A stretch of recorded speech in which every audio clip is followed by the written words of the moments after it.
Welcome to SS fashion. ఈరోజు వచ్చేసి ఒక సింపుల్ కంప్యూటర్ వర్క్ చూపిస్తాను చూడండి. అచ్చం మగ్గం వర్క్ లాగే ఉంది.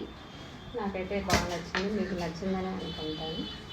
ఇది వచ్చేసి శారీ కుచ్చులు. ఇది ఇమిటేషన్ పట్టు అనమాట, ప్యూర్ ఏం కాదు.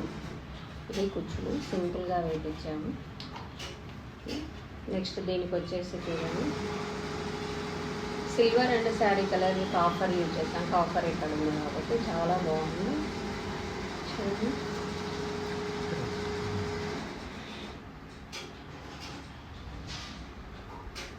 ఇది చూడండి, ఒక సైడ్ హెవీగా ఉంది, ఒక సైడ్ సింపుల్గా ఉంది. చూస్తే ఇటు సైడ్ హెవీగా ఉంది, ఇటు సైడ్ సింపుల్గా ఉంది. ఇటు సైడ్ పళ్ళు వెళ్ళిపోతారు కదా, అటు సైడ్ సింపుల్గా ఇచ్చారు, ఇటు సైడ్ హెవీగా ఇచ్చారు. చూడండి ఎంత బాగుంది, గుడ్డ గుడ్డులాగా చాలా బాగుంది. ఓకే, నచ్చినట్లయితే like, share, comment. Thank you.